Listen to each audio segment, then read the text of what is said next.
reste sur le silence du MINAT, d'autant plus que selon Guibaï Gatama, 50 000 personnes ont aujourd'hui besoin de reconfort quand le Tchad parle d'une urgence humanitaire provoquée par ces conflits intercommunautaires avec plus de 30 000 personnes qui cherchent refuge.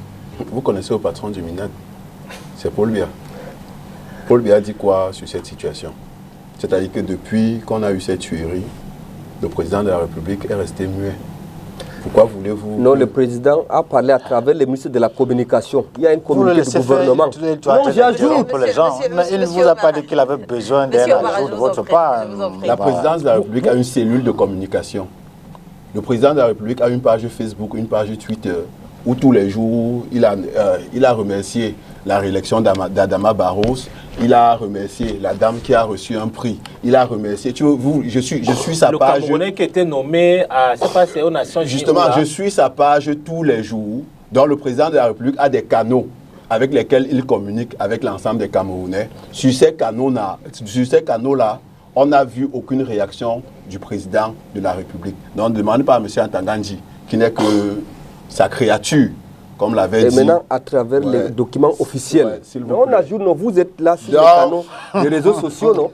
Il y a aussi des canaux écrits. Je vous dis bien, ces remerciements, ce sont des documents officiels. Si vous pouvez aller les télécharger. Donc, le président de la République n'a pas réagi. Et justement, c'est un problème de leadership. Et comme disait... Il n'a pas réagi comment? C'est ça, je me pose la question.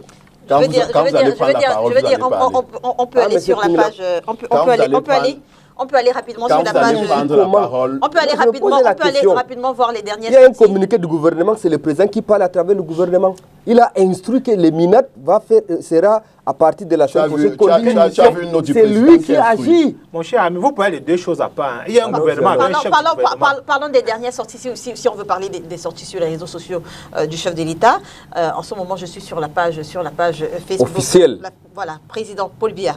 C'est une page certifiée. Voilà, officielle. Alors, la dernière sortie date d'il y a un jour. Mes sincères félicitations et mes souhaits de réussite à M. Lazare Ilundu Asomo, nommé directeur du Centre du patrimoine mondial de l'UNESCO, sa compétence et son engagement.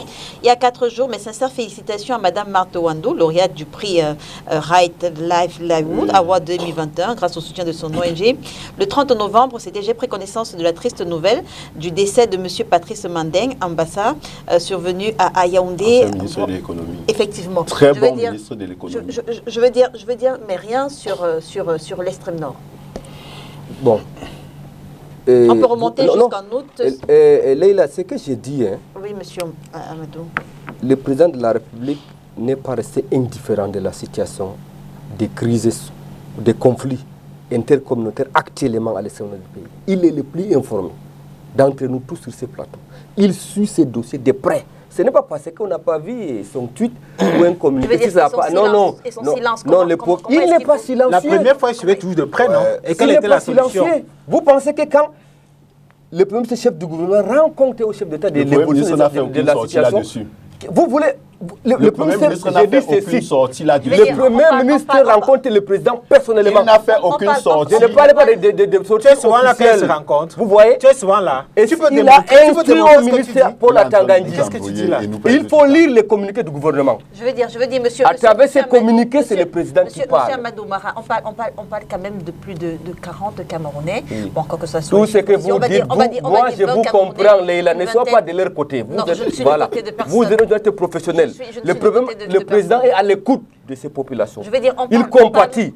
Et les condoléances du président ont été transmises par le gouvernement à travers les communiqués du ministre René Emmanuel Sadi, porte-parole du gouvernement. Permettez encore. On a parfois vu le président de la République adresser ses condoléances lorsque des faits majeurs, des accidents se passent. Ouaché, par exemple. Et Kondo Titi, le président de la République, a fait une sortie. Lorsque des accidents, des citoyens du monde décèdent à l'étranger. Mais pour le cas du Cameroun, comment est-ce qu'il faut lire ce silence du chef de l'État? On parle de plus de 20 personnes, 20 citoyens camerounais, peut-être même des militants du RDPC, quand on sait que le Grand Nord, c'est le vivrier électoral du RDPC. Comment est-ce qu'il faut analyser le silence de Paul Biya sur des cas aussi dramatiques au Cameroun? Leïla, à titre personnel, vous avez parlé de la conférence des régions qui s'est tenue à Yaoundé, la conférence des gouverneurs des régions. Est-ce que vous savez que le gouverneur Midja Bakari n'a pas fini cette conférence? Il a été instruit de rentrer, résoudre le problème. Il a assisté à la cérémonie d'ouverture, premièrement. Deuxièmement, les sous-préfets. Dilogon et Chari représentent les chefs de l'État dans son unité de commandement. Le MINAD n'a fait aucune réaction. Les communiqués du gouvernement... Vous avez lu les communiqués du gouvernement? Dans cette réunion n'a rien dit. Le MINAD n'a rien dit dans cette réunion. Du gouvernement. Non, laisse le communiquer. Je parle des communiqués du gouvernement. Le MINAD le gouvernement a communiqué. Le gouvernement a communiqué par rapport à cette situation. On parle du Vous êtes informé? Non, vous êtes informé. On parle du président. Qui est le patron du sous-préfet? Qui est le patron du gouverneur?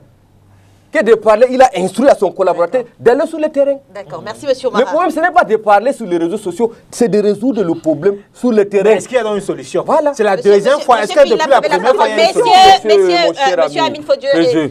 Il n'y a pas eu de solution. Donc on est d'accord que c'est un échec. C'était une parenthèse. Monsieur Ping n'a pas encore la parole.